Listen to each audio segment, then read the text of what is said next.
Ketemu lagi di perkuliahan fisika 2 ya. Nah, hari ini kita akan membahas mengenai kisi-kisi ujian ya. Kisi ujian atau apa saja yang akan kita masukkan nanti ke ujian UTS Fisika 2. Nah, di sini sebelum kita membahas banyak hal mengenai ujiannya, kita akan bahas lebih dahulu mengenai skala prefik ya. Nah, skala prefik di sini itu penting karena apa? Contoh di nomor 1 nanti Anda akan berhadapan dengan yang namanya satuan ya. Contoh muatan 1 3 milikolom misalkan seperti itu. Maka untuk mengerjakan ke hukum kolom atau hukum medan, maka Anda harus mengubahnya terlebih dahulu menjadi dalam bentuk kolom.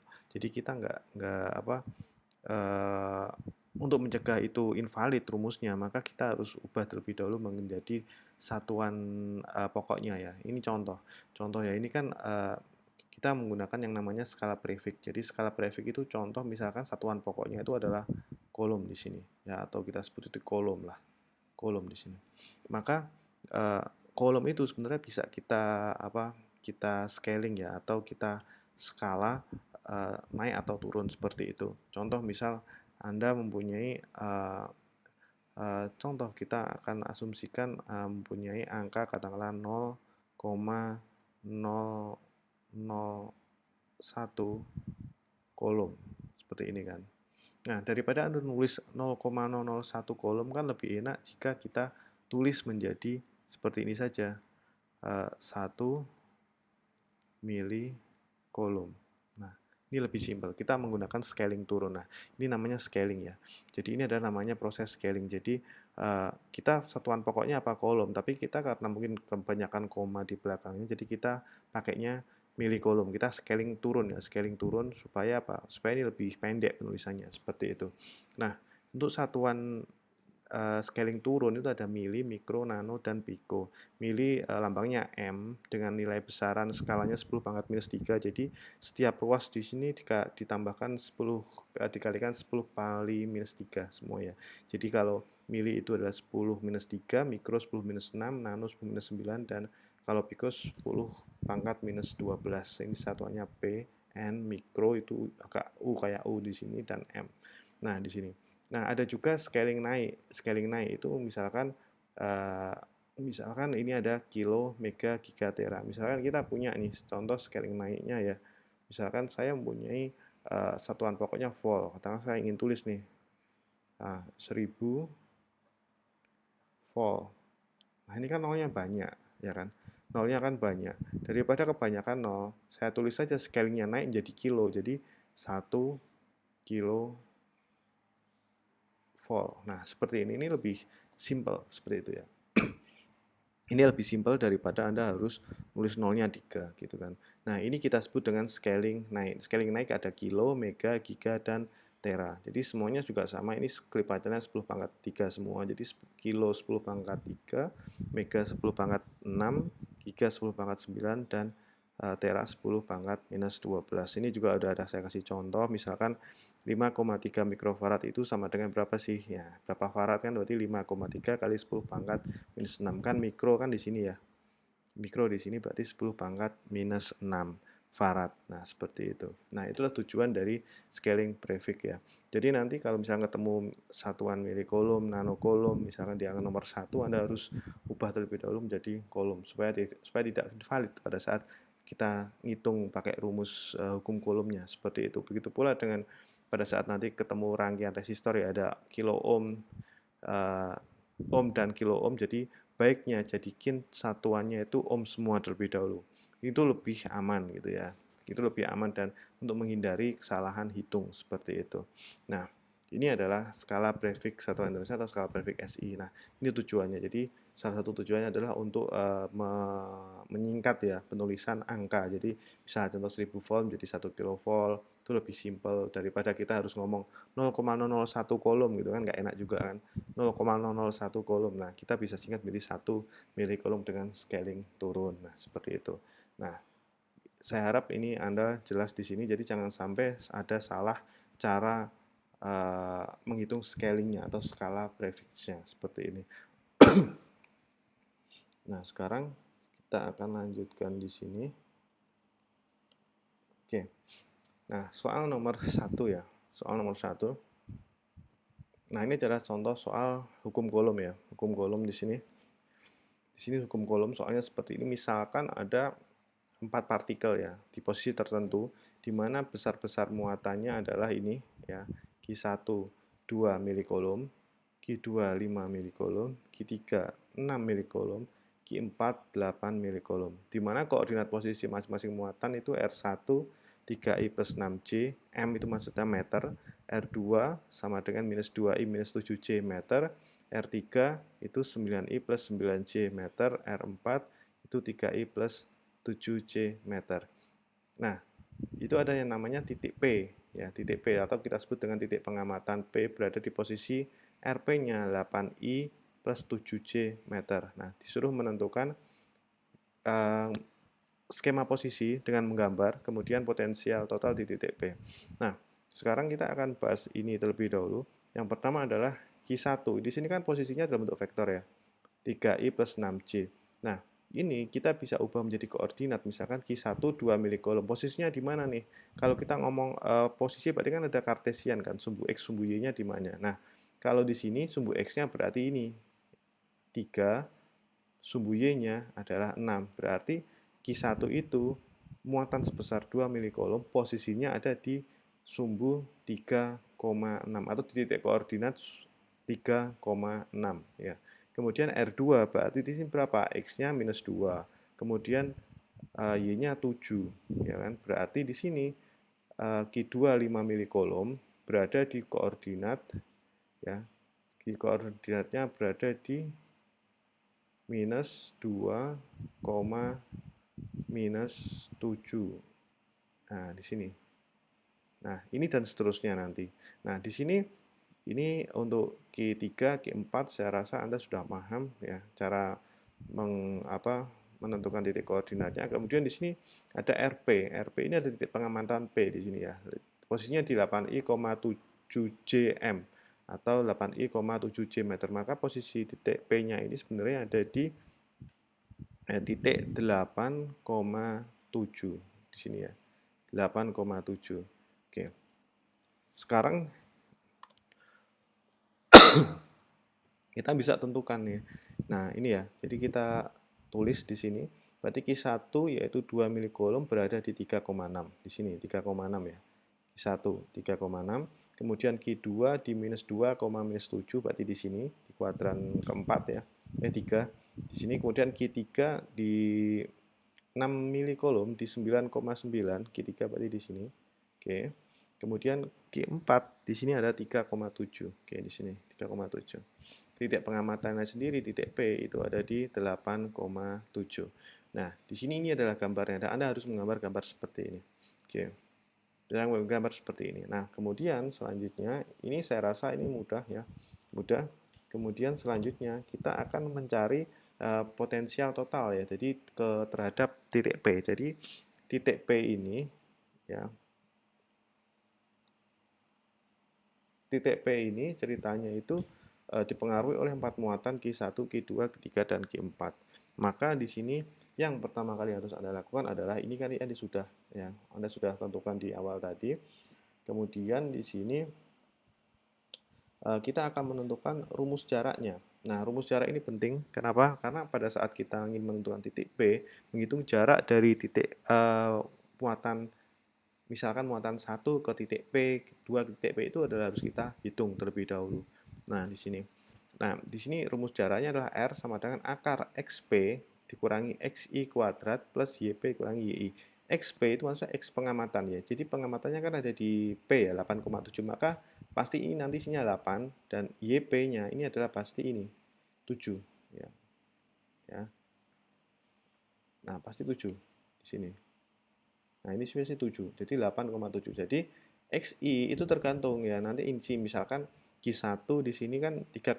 Berarti kalau Q1 terhadap P maka XI-nya adalah 3 ya. Ini YI-nya adalah 6. Nah, ini caranya seperti yang saya definisikan di sini. Jadi contoh jarak dari Q1 ke P maka di sini adalah 8 minus 3. Kenapa 3? Karena di sini X1-nya atau posisi X di muatan pertama atau Q1 itu kan 3. Posisi Y di muatan Q1 dapat 6 kan. Kita hitung seperti ini, kita dapatkan angka-angka ini. Ya, kita dapatkan angka-angka ini. Nah, ini tinggal Anda cocokin semua, pasti cocok semua.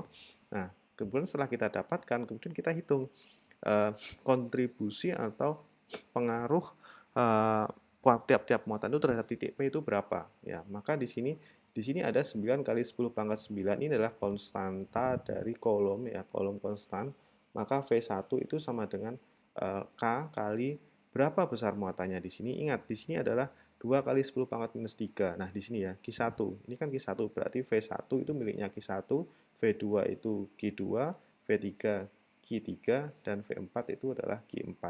Maka di sini pada saat Anda menentukan Q1 kan 2 mili kolom. Ingat, ini kan di scaling turun kan, berarti di sini Anda harus ubah terlebih dahulu menjadi di sini satuannya kolom. Ini kolom, dan ini kolom. Jadi jangan lupa, jangan ditetapkan di scaling turun seperti mili kolom, nanti bisa salah ngitungnya ya, karena di sini semuanya satuannya adalah satuan pokok, yaitu pakai kolom semua.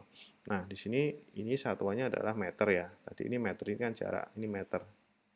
Oke, ini meter. Nah, hasilnya adalah berarti V1 K, konstanta kolom ini ya, K di sini K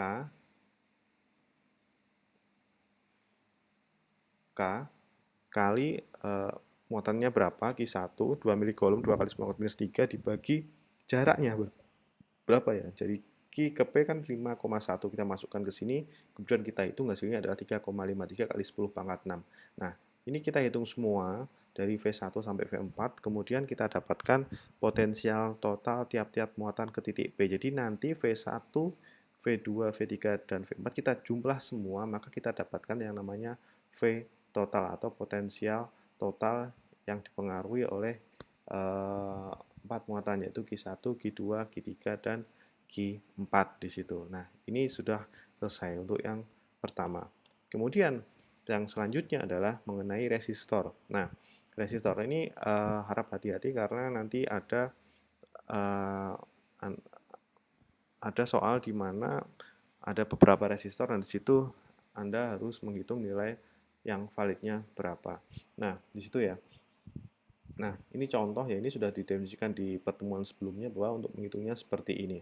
Dan yang ingin saya garis bawahi di sini adalah, nah, jadi pada saat Anda menghitung resistor, itu kan bisa saja ya, misalkan resistor, katakanlah di sini, kita ambillah contohnya yang gini ya, yang ini ya, contoh ambil ini. Ini kan kadang-kadang kita bisa keputar balik gitu ya, diputar balik gitu kan, yang emas jadi yang paling kiri gitu kan. Nah, jadi itu jangan pernah terkecoh bahwa apabila gelang perak, emas, atau gelang toleransi di sini ini berada di sebelah kiri, atau Anda merasa oh ini duluan gitu kan, nggak ada. Jadi emas atau perak itu pasti gelang toleransi, tidak mungkin di gelang nomor 1. Jadi kita ambil contoh di sini. Oke, di sini ya. Nah, ini kan ada sebuah resistor yang mana resistor biasa ini ya. Ya, ini coklat, hitam, merah, dan emas. Nah, ini kan gelang nomor 1, ya kan? Kemudian ini gelang nomor 2, ini gelang nomor 3, ini gelang nomor 4. Nah, kita tahu di sini gelang nomor 4 adalah gelang yang namanya gelang toleransi kan gitu kan, yang namanya gelang toleransi.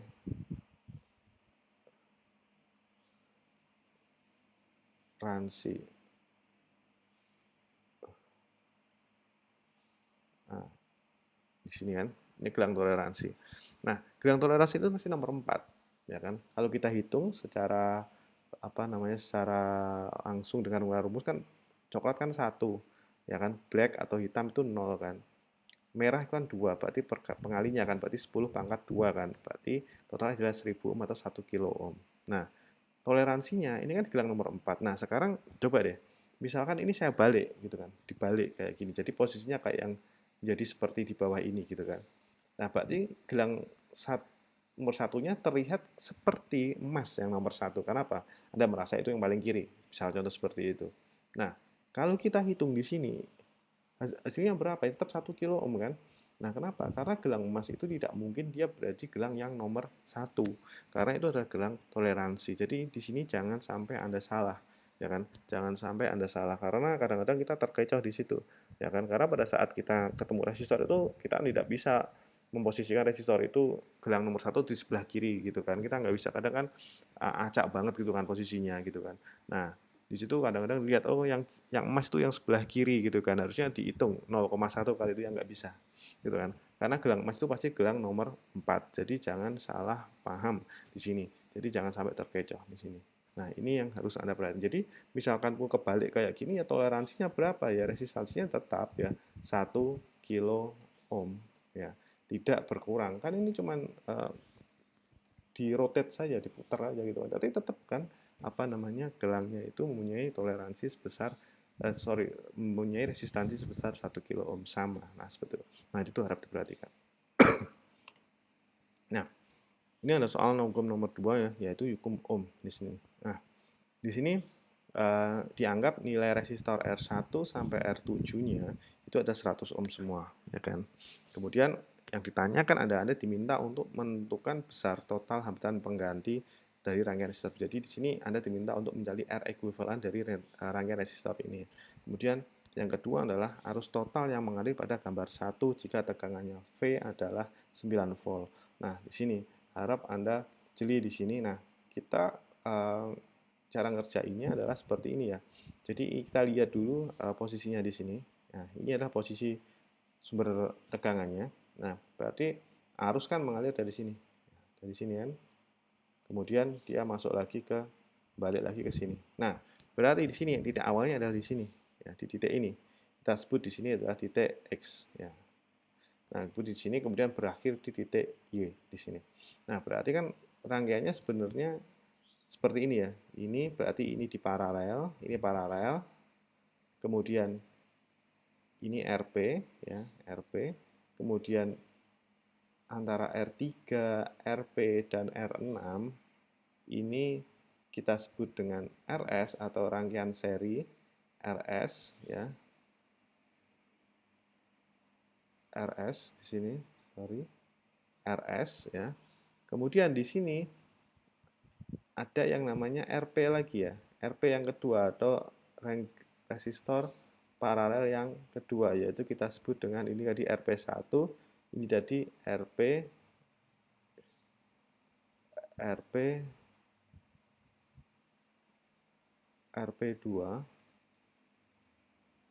RP2 di sini.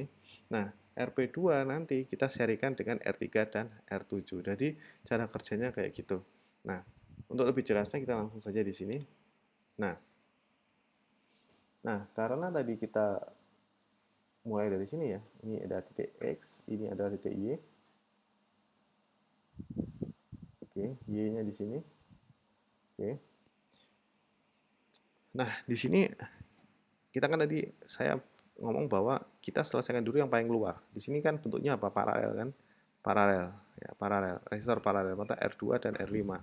Maka di sini RP1 kita sebut RP1, mana seper RP1 sama dengan seper R2 per seper R5. Maka di sini hasilnya adalah RP1, hasil paralel adalah 50 ohm. Nah, di sini tiap stepnya ada semua di sini. Ini saya langsung ke angkanya saja. Nah, kemudian setelah RP1 ketemu, maka Anda harus ngitung RP resistor seri ya, R4, RP1 dan R6. Berarti kan di sini kita ngitungnya berarti 100 ditambah 50 ditambah 250 ditambah 100, hasilnya adalah 250. Jadi sampai di sini ya, sampai di sini kita punya hambatan sebesar 200. Nah, sampai di sini nih saya scoop di sini, sampai di sini kita punya hambatan 250 ohm. Nah, sekarang si 250 ini harus diparalel dengan R1 di sini. Maka di sini R1 plus RS1 ya, karena tadi seri, hasilnya adalah sebesar 71,4 ohm. Nah, ini adalah RP1. Nah, ketemulah ini sudah RP1. Nah, sekarang kita harus menghitung RP2 ya, RP2 yaitu R1 yang plus seri tadi yang di sini ditambahkan R3 dan R7, maka menghasilkan nilai R ekuivalen sebesar 271,4. Maka total hambatan pengganti atau R ekuivalennya adalah 271,4 ohm. Nah, sekarang besar total arus yang mengalir berapa? Nah, jika V adalah 9 volt, maka rumus saja kita langsung ke hukum Ohm, I sama dengan V per R, maka hasilnya adalah 9 volt per 271,4 ohm. Hasilnya adalah 33 miliampere. Nah, tipsnya ubah menjadi ohm terlebih dahulu. Jika nanti misalkan di sini ketemunya kilo ohm dan lain sebagainya, ubah menjadi ohm terlebih dahulu. Jadi jangan langsung dikerjakan dengan menggunakan kilo ohm. Nanti kalau bercampur malah hasilnya akan salah di situ. Kita lanjutkan di sini. Yang selanjutnya adalah kita akan bahas mengenai soal 3 kapasitor dan listrik searah. Nah, di sini eh, diketahui ya proses charging, pengisian kapasitor dan discharging. Chargingnya itu yang nomor 1, kemudian dischargingnya yang nomor 2. Nah, di mana proses charging ini melibatkan tegangan DC 2,4 volt, kemudian kapasitornya adalah sebesar 1000 mikrofarad atau 1 milifarad ya. Oke. Di sini discharge-nya melibatkan satu buah komponen resistor dan LED. Ini adalah yang sudah kita bahas di pertemuan yang minggu lalu ya mengenai kapasitor. Nah, Anda bisa buka slide-nya di situ ya. Nah, yang ditanyakan adalah belum saya mention dulu di sini. Nah, pada saat proses discharging dia melibatkan resistor dan LED 5 mm. LED tersebut membutuhkan tegangan 2 volt dengan arus 5 ampere. Proses discharging akan menyalakan LED selama beberapa saat. Proses pengisian dan pelepasan muatannya ditampilkan di gambar kedua, yaitu ini. Jadi kita charging dulu kapasitornya, kemudian baru setelah kapasitor berisi muatan penuh, maka kita hubungkan dengan resistor dan LED supaya LED-nya ini nyala. Nah, yang ditanyakan adalah, jadi kan nanti pada saat kita rangkai dengan ini LED-nya cuma nyala sebentar, gitu kan. Nah, nanti yang ditanyakan pertama kali di sini adalah tentukan berapa besar muatan di tiap-tiap elektrodekapasitor setelah proses charging. Nah, ini langsung saya bahas saja. Nah, yang ditanya adalah tentukan berapa besar muatan di tiap-tiap elektroda kapasitor. Nah, di sini Anda bisa buka rumus kapasitor ya, rumus kapasitor di yang slide mengenai kapasitor itu berapa, itu ada definisinya yang kalau nggak salah yang elektroda positif sekian kolom, elektroda negatif sekian kolom. Anda pakai rumus kapasitor itu ya untuk menentukan berapa besar muatan di tiap-tiap elektrodanya. Ya, kemudian yang kedua adalah tentukan berapa besar nilai resistor yang direkomendasikan agar LED dapat beroperasi dengan baik. Nah, kemudian apa tujuan penggunaan resistor dan berapa lama LED tersebut akan menyala. Nah, untuk menjawab pertanyaan B, C, dan D, nah di sini Anda bisa langsung ke di sini. Ini adalah bahasan minggu lalu gitu kan. Jadi yang pertama adalah menentukan resistor. Resistor digunakan apa sebagai pembatas arus. Nah, ini harus Anda tahu di sini. Jadi fungsi resistor adalah pembatas arus di sini.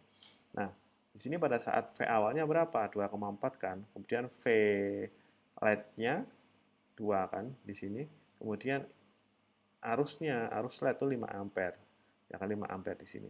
Maka untuk menentukan R pembatas arusnya, maka R-nya adalah V baterai. Baterainya berapa? 2,4 dikurangi VF dibagi I. Maka di sini menghasilkan nilai 80 ohm.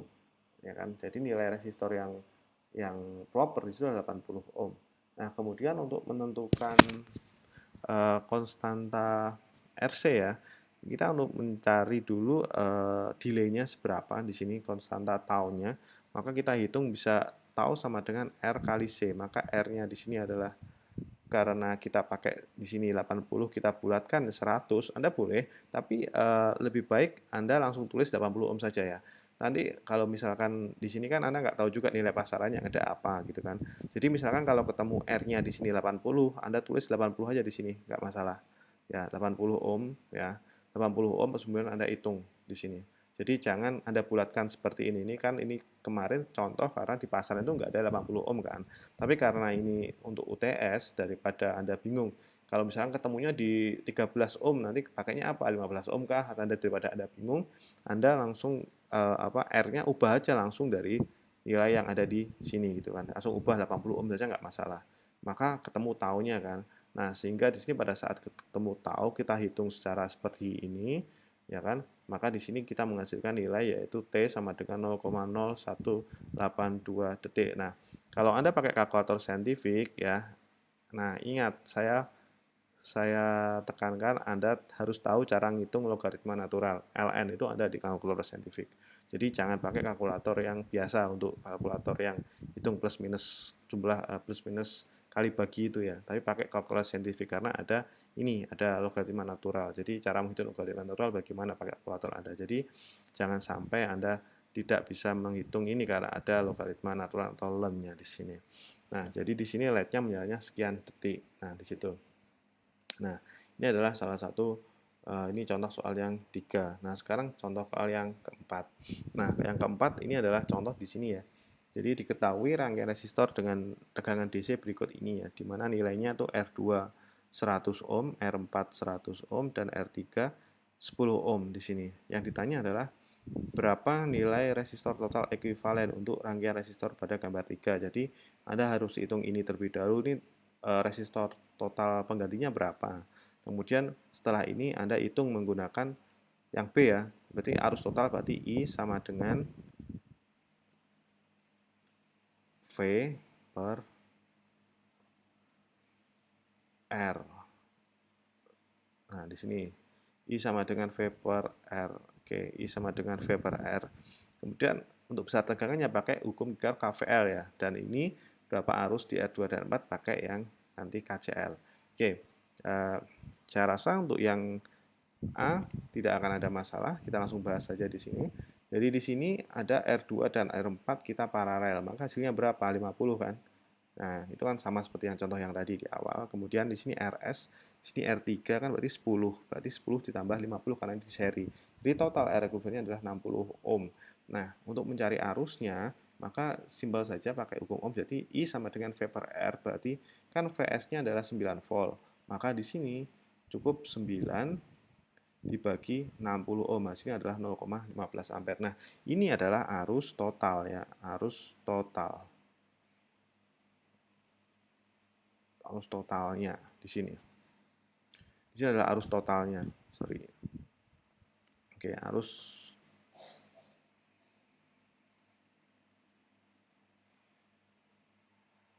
ini agak nge-lag ya laptopnya, atau arus itot gitu ya, arus total itu maksudnya.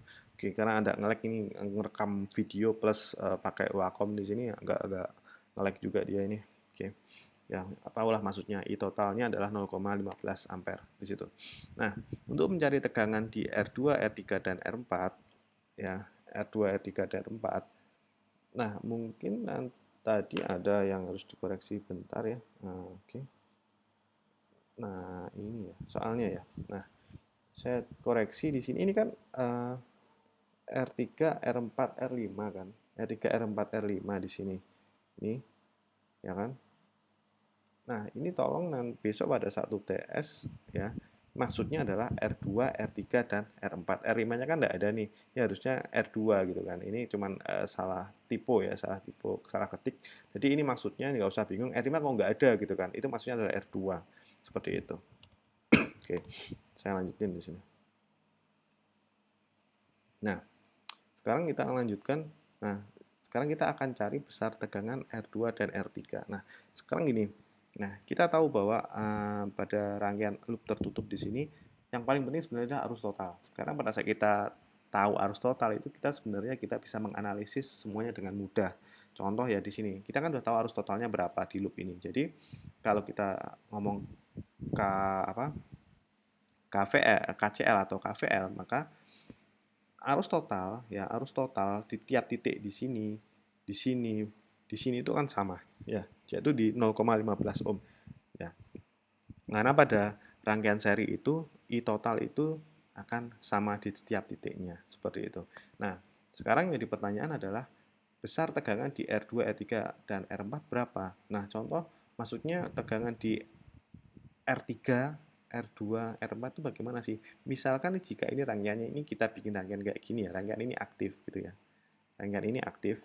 Oke, rangkaian ini aktif. Ini saya delete dulu. Rangkaian ini aktif, benar-benar aktif. Nah, misal ini jika kita pasang di sini dengan voltmeter ya. Oke, kita pasang di sini voltmeter. Nah, kayak gini. Ini kita sebut dengan VR3 atau tegangan di R3. Jadi pada saat kita pasang voltmeter ini kasih positif, ini kasih negatif, ya. Ini nanti akan menunjukkan angka nih. Nah, ini kita sebut VR3. Kalau voltmeter ini saya ubah di R2 kayak gini, ya.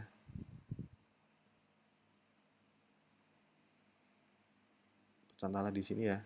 Ini saya gambar mungkin enggak. Nah, kayak gini. Ada V kayak gini nih di sini. Nah, di sini ini kita sebut dengan VR2. Ini saya gambar lagi di R4. Nah, itu R4 dan seterusnya. Nah, ini kita sebut dengan uji pengukuran tegangan di setiap elemen seperti itu. Nah, sekarang kita akan menentukan tegangan di R3 berapa. Nah, tegangan di R3 kan kita akan ngomong hukum Ohm ya. Hukum itu kan V sama dengan I kali R. Udah, ini kan. Maka I-nya kan ketahuan, R-nya udah ada kan. Jadi tinggal langsung tulis VR3 sama dengan I kali R3. Berarti 0,15 kali 10 ohm. Hasilnya adalah 1,5 volt. Nah, dan sekarang lihat ya di sini ya. Di sini ada VRP, gitu kan. VRP karena resistornya paralel kan, di paralel R2 dan R4. Nah, di sini untuk menentukan VR2 dan VR4, maka Anda harus menentukan VRP dulu. Nah, berarti kita ini misal VRP-nya kita pasang tegangan di sini, kita pasang voltmeter di sini. Oke, dari sini deh. Nah, kita pasang voltmeter di sini. Ini menunjukkan tegangan berapa. Nah, untuk menghitung ini kita langsung saja I kali RP, berarti 0,15 kali 50 kan. Ini totalnya 50 ohm, berarti hasilnya 7,5. Nah, untuk memastikan apakah ini betul nih? 7,5 dan 1,5 udah betul. Nah, untuk ngecek, ini kan total tegangannya 9 volt kan. Ini kan 9 volt VS-nya. Maka jika di sini kita harus total 1,5 plus 7,5 volt itu kan berarti berapa? 9 volt kan. Ya udah 9 volt berarti udah betul. Pasti jawaban Anda betul kalau misalkan kita total di sini hasilnya adalah 9 volt, pasti itu sudah jawaban Anda sudah betul di situ. Nah, sekarang yang menjadi pertanyaan adalah sekarang VR2-nya berapa?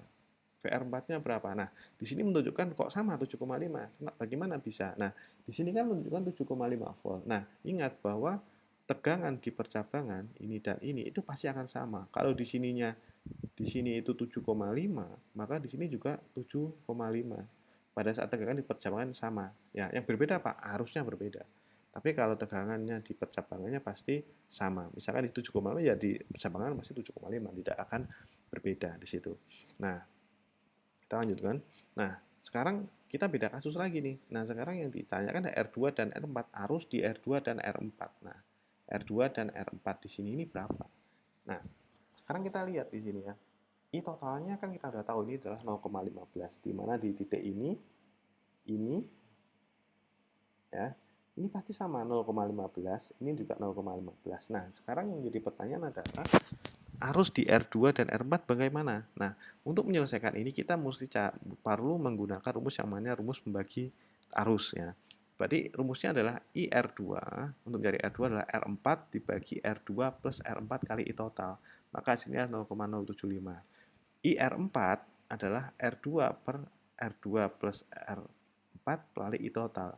Hasilnya apa? 0,075. Kenapa sama? Karena hambatannya di sini adalah sama 100 ohm, maka dia akan menghasilkan arus yang sama. Tapi sekarang coba Anda lihat ini ya. Di sini kan berapa? Ini kan 0,75, 0,075. Di sini 0,075. Coba kalau Anda jumlahkan ini, kita total di sini, hasilnya berapa? Hasilnya pasti 0,15. Ini merepresentasikan hukum Kirchhoff arus, bahwa arus yang masuk melalui percabangan itu sama dengan arus yang keluar dari percabangan. Masuknya berapa? 0,15 kan? Terus kemudian keluar 0,075, 0,075. Kemudian di sini dia masuk lagi toh. Nah, akhirnya berapa? Ya dijumlahkan lagi, hasilnya 0,15 lagi. Nah, di situ adalah konsep dari KCL ya, Kirchhoff Current Law. Jadi untuk cara ini sebenarnya cukup mudah, yang saya harap UTS ini cukup mudah karena ini simpel sekali sebenarnya. Cukup Anda mungkin harus lebih teliti dalam mengerjakan di situ ya. Jadi jangan sampai soal yang mudah ini menjadi malah menjadi penghalang bagi Anda untuk mendapatkan nilai yang baik. Nah, seperti itu. Nah, ini soalnya cukup hanya 4 soal saja ya. 4 terakhir hukum Kirchhoff ya. Nah, di sini semoga sini jelas ya, karena semuanya ini sudah saya jelasin ya. Soalnya juga mungkin yang berbeda hanya angkanya ya kan, tapi metodenya semuanya sama seperti itu. Oke, sekian untuk review kisi UTS-nya ya untuk hari ini. Oke, terima kasih. Have a nice day.